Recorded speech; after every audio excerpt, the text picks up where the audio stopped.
Hello student, देखिए आज की वीडियो है हमारी ट्रांजिटिव रिलेशन के ऊपर। देखिए what exactly is a transitive relation. देखिए ट्रांजिटिव रिलेशन, समझिएगा ट्रांजिटिव रिलेशन किसको कहते हैं। What is a transitive relation. See, हमने पहले बोला था कि रिलेशन के लिए क्या इंपॉर्टेंट है कि यार पहली बात तो हम रिलेशन किसी सेट पे कंसिडर करेंगे। R is a subset of A cross A. तो हम कहते हैं R is set to be transitive relation, set to be transitive relation. कब कहेंगे उसको ट्रांजिटिव रिलेशन? यहां पर भी कंडीशनल स्टेटमेंट है। कंडीशनल स्टेटमेंट है whenever A comma B belongs to R and B, C belongs to R and it imply A, C belongs to R। अगर ऐसा हो जाए तो हम रिलेशन को ट्रांजिटिव कहेंगे। यहाँ कंडीशंस को थोड़ा ध्यान से एक्सप्लोइट करना है। देखिए क्या है conditions, I am marking the condition here carefully. A, B R में हो, B, C R में हो और तब A, C R में आना चाहिए, तो तब हम रिलेशन को ट्रांजिटिव कहेंगे। तो ये भी जानना जरूरी है यार ट्रांजिटिव कब नहीं होगा। अगर आपके पास ऐसा हो जाए इफ ए कोमा बी तो आर में आ जाए एंड बी कोमा सी भी आर में आ जाए, but A comma C R में ना आए, तो तब रिलेशन ट्रांजिटिव नहीं होगा। तो it is very important to know कि भाई रिलेशन कब ट्रांजिटिव होगा और कब रिलेशन ट्रांजिटिव नहीं होगा। तो एक एलिमेंट्री एग्जांपल कंसिडर करते हैं। सपोज एक तो सबसे पहले हमने क्या लिया, suppose relation R is defined on the real number collection of all those x comma y such that x is less than y, x is less than y. Suppose करिए मैंने ये रिलेशन डिफाइन किया है, natural numbers पे हमने define कर दिया। क्या ये रिलेशन ट्रांजिटिव होगा? Definitely this relation is transitive. देखिए लिखने का स्टाइल क्या है यहाँ पर वो बहुत इंपॉर्टेंट है, how to write it. This relation will be transitive, reason is very simple. आप सबसे पहले ट्रांजिटिव के लिए आप क्या अज्यूम करेंगे कि let x comma y belongs to R. इसका मतलब लिख दीजिए, इसका मतलब है जी एक्स लेस देन वाई है, लेट इट बी 1। फिर आप लिखेंगे y comma z belongs to R. फिर आप लिख देंगे कि सर ये तो वाई लेस देन जेड है। ये दो इक्वेशन आ गई। आपको नेक्स्ट क्या शो करना है? आपको शो करना है कि जी x, z R में आए। इसको आने के लिए मतलब x z से कम होना चाहिए। तो क्या इन दोनों इनइक्वालिटीज को जब मैं क्लब करूंगा तो x लेस देन y और y लेस देन z है, तो it is ultimately implying x is less than z। तो आपके पास क्या आ गया, x, z belongs to R। तो ये ट्रांजिटिव आ गया। तो कुछ और भी इंटरेस्टिंग फैक्ट्स इसके हम कंसिडर करते हैं, वो भी ज़रा ध्यान से समझिए। कुछ गलतियां बच्चे करते हैं, उन गलतियों को कैसे अवॉइड करेंगे वो देखिए ज़रा ध्यान से। See the next part of it. एक बहुत इंटरेस्टिंग एग्जांपल दे रहा हूँ। एग्जांपल ये है, ज़रा ध्यान से समझिएगा। What is the example?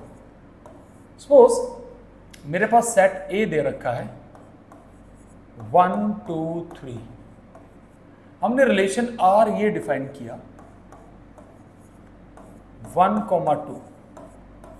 अब ये रिलेशन कैसा है? मोस्ट ऑफ द स्टूडेंट्स इसमें गलती करते हैं, वो कहते हैं कि ये रिलेशन ट्रांजिटिव नहीं है, बट इट इज ट्रांजिटिव। मैं कहूंगा आर इज ट्रांजिटिव। लॉजिक दे देते हैं पहले तो। देखिए ट्रांजिटिव ना होने के कारण क्या थे? ए कोमा बी आर में आए and B comma C R में आए, ठीक है, but A comma C R में ना आए। ये कंडीशन थी ट्रांजिटिव ना होने के लिए। लेकिन जब हमारे पास इस तरह के पेयर ही नहीं है तो हमारे पास कोई काउंटर एग्जाम्पल नहीं है, कॉन्ट्राडिक्शन नहीं है, तो this is always transitive. More over एक इम्प्लीकेशन स्टेटमेंट का मतलब क्या होता है पहले तो उससे भी हम लॉजिकली आपको समझाते हैं। समझिए, मैं एक एग्जाम्पल दे रहा हूं। सपोज आप एक स्टेटमेंट लिख रहे हैं P imply Q, you are writing a statement P imply Q। इसका बेसिक मतलब होता है if P then Q, if P then Q। Okay, सीधी बात है, इफ P देन Q ये होता है। इसका दूसरा इक्विवेलेंट मीनिंग ये भी होता है कि ऑल P आर Q, यानी P सबसेट होगा Q का, ये मतलब होता है। देखो एग्जाम्पल के तौर पे एक मैं बड़ी इंटरेस्टिंग स्टेटमेंट हमेशा मैं स्टूडेंट्स को देता हूँ अपने, कि कौन सी स्टेटमेंट ठीक है। सबसे पहला statement, if IS then graduate, या दूसरा स्टेटमेंट है इफ ग्रेजुएट देन IS। इन दोनों स्टेटमेंट में से कौन सा स्टेटमेंट ठीक है। अब यहां बच्चे कंफ्यूज होते हैं। यहां देखिए, आपको इंग्लिश लैंग्वेज पे नहीं जाना है, इंग्लिश लैंग्वेज पे ना जाके उसके मीनिंग पे जाना है कि मैथमेटिकल स्टेटमेंट क्या है। इनमें से देखिए कौन किसका सबसेट होगा। अब यहां से देखिए, क्या ये स्टेटमेंट ठीक हो सकती है? नहीं हो सकती। अगर मैं यहां पे ग्रेजुएट लूं और यहां IS लूं, इसका मतलब तो सारे ग्रेजुएट IS हो गए। डेफिनेटली भाई ये तो स्टेटमेंट गलत है। अब if you see this statement, we can say that all IS are graduate, भी बिल्कुल ठीक है। अब कहेंगे सर इसका क्या ताल्लुक है यहाँ पे इससे। मैं इसको इससे कनेक्ट ऐसे कर रहा हूँ क्योंकि ट्रांजिटिव की डेफिनेशन ये थी कि अगर A, B belongs to R and B, C belongs to R, ये इंप्लाई करता था A, C belongs to R, इसको इंप्लाई करता था। मैं इसको मार्क कर रहा हूँ अलग कलर से कि सो दैट आप इस बात को समझें। I am marking with another colour. अगर इस स्टेटमेंट को मैं ले लूँ P, this statement is Pth statement, और अगर मान लीजिए मैं इस वाली स्टेटमेंट को ले लूँ Q, तो यहां पर स्टेटमेंट क्या बन रही है? P इंप्लाई Q बन रहा है, P इंप्लाई Q बन रहा है। तो एक बात आराम से समझिएगा, अगर अब मैं यहां पर P इंप्लाई Q का मतलब निकालूं तो ये है। तो अब यहां पर सोच के बताइएगा, चलो यहीं से एग्जाम्पल सेट करते हैं। अगर कोई IS नहीं होगा, अगर IS नहीं होगा, मान लीजिए नहीं होगा, तो क्या डेफिनेटली वो ग्रेजुएट भी नहीं होगा? यार हो भी सकता और नहीं भी हो सकता, डाउटफुल तो है ना, वी आर नॉट श्योर। अगर IS नहीं है तो क्या वो ग्रेजुएट होगा या नहीं होगा? यार हो भी सकता और नहीं भी हो सकता, तो definitely we are not sure about it. तो इसका मतलब क्या है, हमारे पास यहां से इस तरह की एलिमेंट्स नहीं है, we don't have such pairs. यहां पर इस टाइप के पेयर्स नहीं है जो ट्रांजिटिव के लिए हमें चाहिए होते हैं।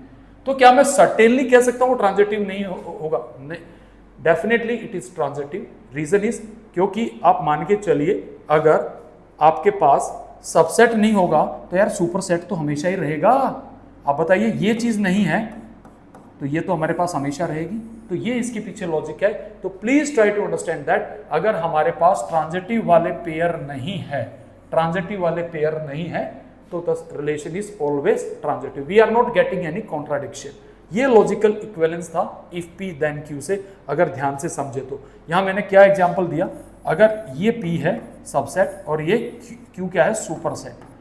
तो अगर ये हमारे पास नहीं है, यानी ये का मतलब इसको बोलते हैं हाइपोथेसिस, स्टेटमेंट का ये हाइपोथेसिस नहीं है, तो यार ये तो हमेशा रहेगा। क्यों क्या था कंक्लूजन? ये तो रहेगा ही रहेगा। So try to understand it, it is very important to observe the statement logically. So this is transitive. I hope सबको क्लियर हो गया होगा। देखिए नेक्स्ट उसमें चलते हैं स्लाइड में, और एग्जाम्पल देते हैं। सपोज मैंने सेट लिया, my set A is 1 2 3, elementary example ले रहा हूं। पहले मैंने रिलेशन R को ऐसे डिफाइन कर दिया, 1, 1, 2, 2, 3, 3। ये रिलेशन कैसा है? क्या ये रिलेशन ट्रांजिटिव है? Answer is yes. अब आप बताइए क्यों है ट्रांजिटिव? क्योंकि इसके पास ट्रांजिटिव वाले पेयर नहीं है। मतलब ट्रांजिटिव वाले पेयर ना होने का मतलब कह रहा हूं बेटा मैं, A, B belongs to R है, बट आगे B की कहीं पेयरिंग नहीं है, यानी कि ये टाइप के एलिमेंट नहीं है, ये हमारे पास ये पेयर नहीं बन रहा। तो मैंने क्या बोला था? हमेशा ट्रांजिटिव होगा। तो ये ट्रांजिटिव भी है। मैं पहले आपसे पूछता हूं क्या ये रिफ्लेक्सिव है? आप जवाब दीजिए, रिफ्लेक्सिव है। बिल्कुल है। रीजन क्या है रिफ्लेक्सिव होने का? जी, A, बिलोंग्स टू R हर एक एलिमेंट्स के लिए है। क्या ये सिमेट्रिक भी है? यस बेटा, ये सिमेट्रिक भी है। This is symmetric also, because A, B belongs to R आप लिखेंगे तो इसका इनवर्स पेयर B, A भी तो R में आ रहा है बेटा। जरा ध्यान से देखिए, इनके इनवर्स पेयर ये इसमें आएंगे, definitely it is symmetric also. अब बात उठ रही थी ट्रांजिटिव की भी कि हाँ सर ये ट्रांजिटिव भी है। रीजन क्या है ट्रांजिटिव होने के लिए, मैंने बता ही दिया कि we don't have any counter example, so clearly it is transitive. You can say that A comma B belongs to R, definition लिख दीजिएगा इसमें, and B comma C belongs to R, implying that A comma C belongs to R. आप ये कह सकते हैं यहाँ पर।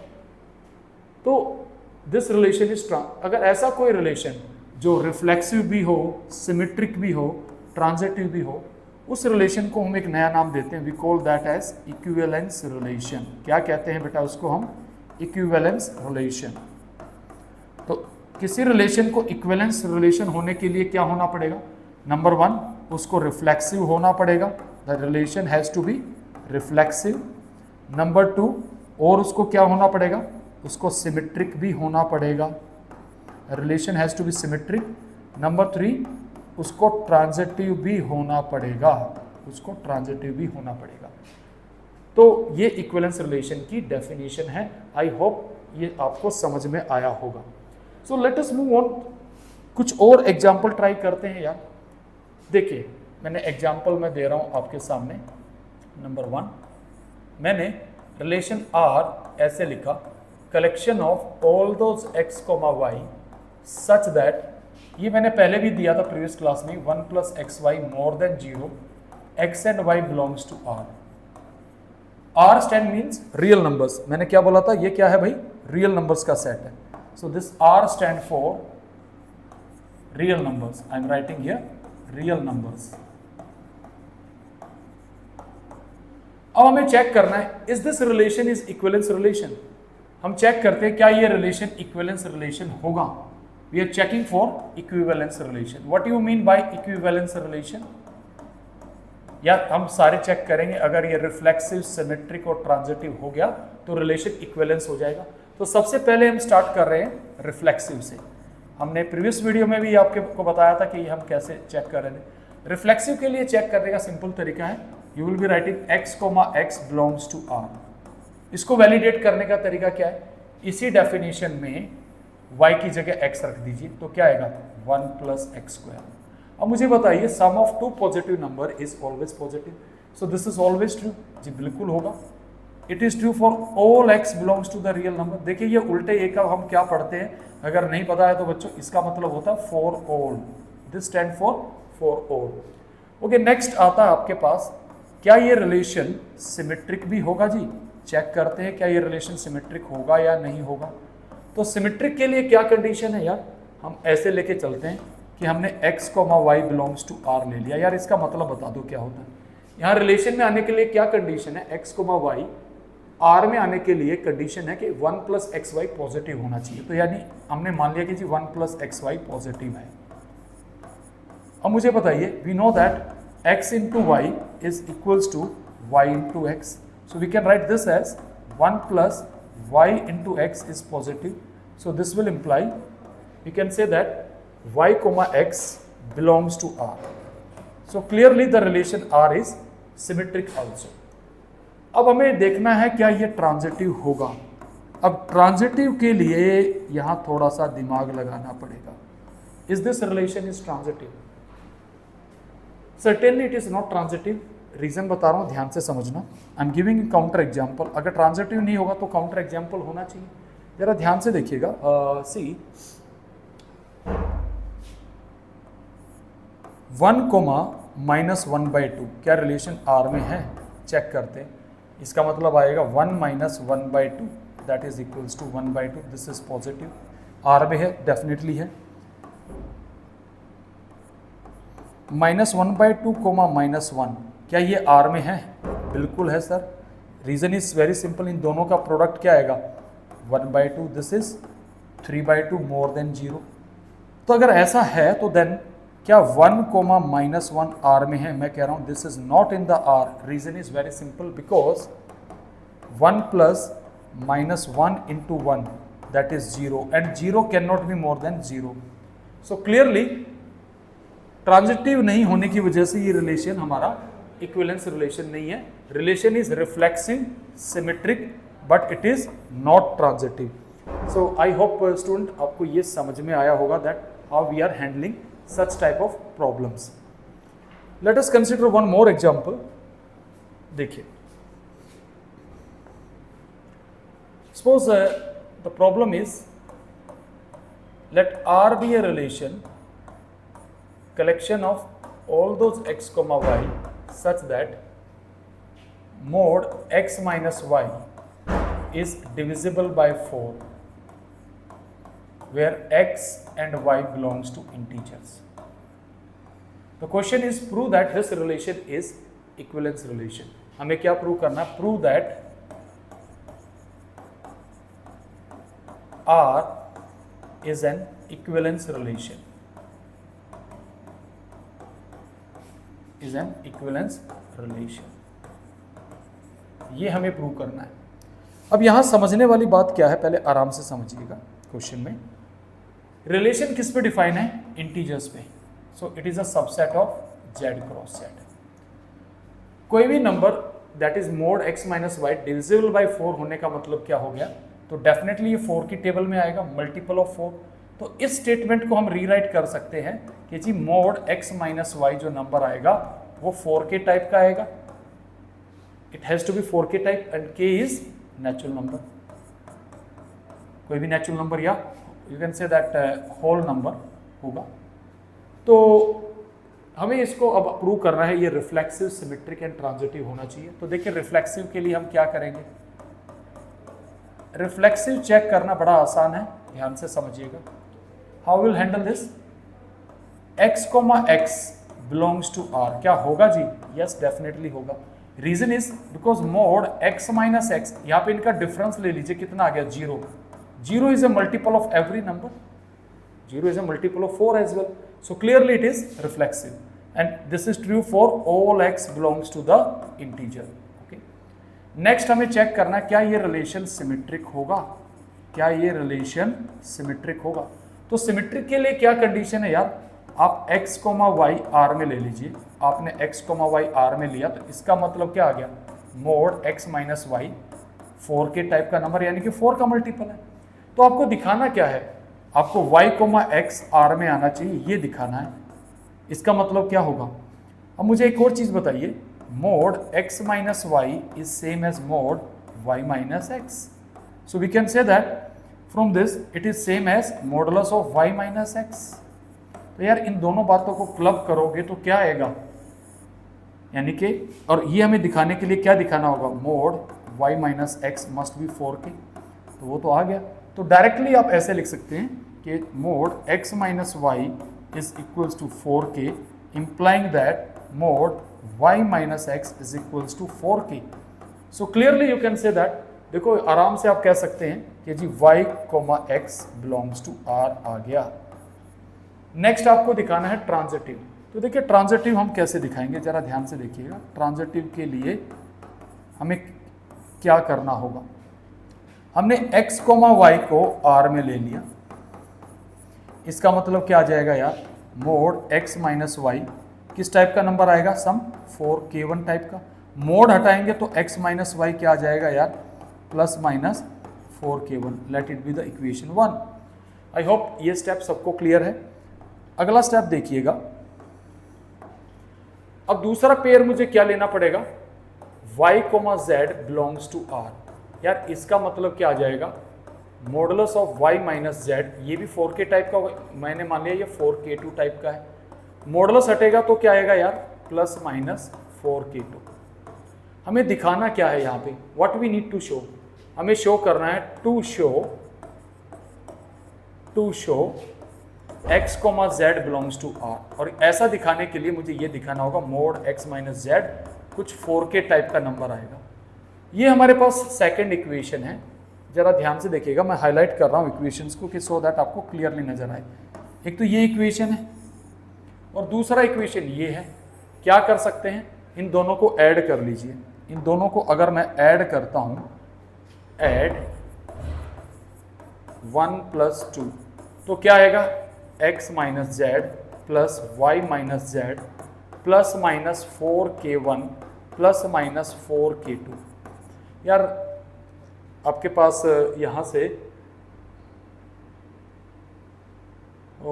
सॉरी यहाँ पे x माइनस वाई आएगा, we have this step is this is y, यहाँ से हमारे पास क्या आएगा y, तो y विल गेट कैंसिल, तो x माइनस जेड आ गया प्लस माइनस 4, तो कॉमन आ ही जाएगा, तो क्या आ जाएगा आपके पास k1 प्लस k2। तो अगर आप मॉडल से लेंगे तो 4 का मल्टीपल आ तो गया यार, 4 टाइम्स जो भी आएगा ये कोई इंटीजर m आएगा, तो clearly x, z belongs to R. So see, this relation is equivalence relation. So student, you can see the presentation work, that how we have to write the solution of the problem. So this is the proper way of writing the solution. I hope आपको ये video पसंद आया होगा। So please videos को थोड़ा ध्यान से देखिए बेटा, क्योंकि सिस्टमेटिक सॉल्यूशन ऐसे लिखा जाता है। तो अभी मैं कुछ और भी एक्स्ट्रा क्वेश्चंस इसमें डालूंगा, तो I will be uploading questions from NCERT, exemplar और आरडी शर्मा, और भी एक्स्ट्रा क्वेश्चंस होंगे। So please keep watching the videos. Thank you students. Okay.